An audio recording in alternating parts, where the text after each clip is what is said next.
السلام عليكم. بالمحاضرة السابقة شرحنا لارفال، شرحنا الأقسام بي وشون ننزلها بالحسب مالتنا اللوكال سيرفر وشون نسوي له أبديت.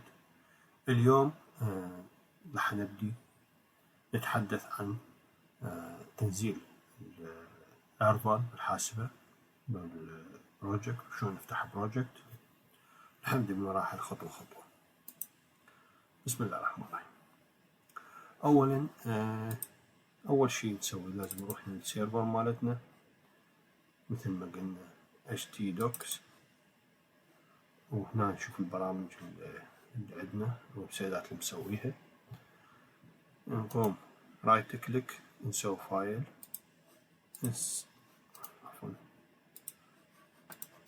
رايت كليك نسوي فايل نسميه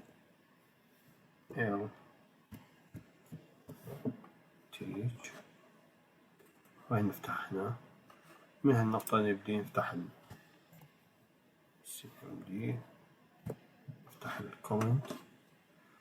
نجي هسه احنا جاهزين، نروح على كومبوزر نضغط على داونلود.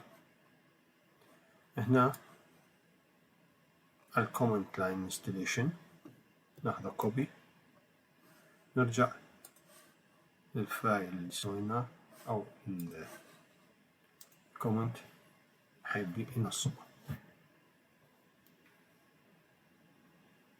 هنا نشوفه نصبه، يبقى عندنا بس نضغط هنا الضغطة اللي حيلغي لنا هذا، حيكون هنا عندنا متنصب. هاي المرحلة الأولى من تنصيب اللارفال وفتح البرنامج. نجي نروح على laravel.com دوك اللي ارجعكم 6، ننزل شوف احنا حدثنا الريكوايرمنتنا مال PHP نحتاج 7.2. ننزل الى via composer creating project، ناخذ هذا كوبي، نرجع للكومنت ارجع لهذا نسميه بلوج يلا، ونبدي. حيبدي يحمل لنا الفايلات مال البرنامج مال الويب سايت. بدأ ياخذ فترة. طالتنا بالمحاضرة السابقة شرحت لكم على التنزيل مال أقسام بي وشون نسوي له أبديت. وهنا عندنا PHP مال عندنا اللي هو الداتابيس مالتنا ماي SQL، شلون تجينا المراحل، شلون نفتح بالداتابيس، شلون نربط بالويب سايت عن طريقه. احنا وهنا طبعا البوتستراب، هاي هنا البوتستراب اللي راح نستعملها، انا استعمل اكثر شيء، واكو مواقع ثانية ايضا نستعملها. نستعمل عنده نقدر ديزاينات، عديد من الاشياء حيجي عليها وقتها ان شاء الله.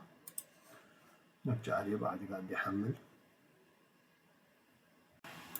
نقدر نشوف كمل تحميل الفايل. تأكد ما عنده هنا teach blog كله موجود. اوكي هسه نرجع هنا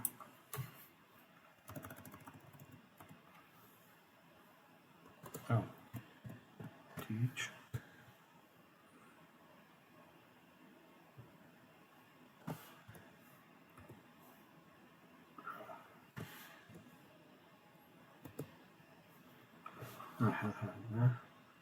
إذا أريد نقول على قدامكم. هاي الصفحة الأولى هي الويلكم اللي تحوي اللي إذا رحنا له هنا من الفيديو. هاي الصفحة نشوفوا يمكن تحوي هاي المعلومات. بس هنا هنشوف هذا اللينك نقدر نختصر من عنده لأنه نشوفه طويل، فنرجع هنا نجعل هذا السيرفر نسوي له كوبي. اوكي نغير هذا الاسم rename الى اندكس، بعد نرجع البوبليك، ناخذ ht access، نسوي له كوبي، نرجع هنا ننزله. اوكي، هسه اختصرنا شوية من اللينك الفوق. بالمحاضرة الجاية راح اشرح لكم، راح نشرح عن تفاصيل هذا البروجكت اللي هو هذا هنا موجود عندنا بالفيجوال ستوديو كود اوتوماتيك حول الظاهرة. اكو تكست اديتر اخر اللي تستعملوه قد تكون انه لازم تسووا له تحطوه وانتو تستدعوه، بس هذا هنا حاليا رأسا يقرأ. بالمحاضرة الجاية الحين نشرح على الفيو، على الكنترول، المودلز، نشوف لكم اياها كل هاي الاشياء. شكرا، نشوفكم على المحاضرة الجاية.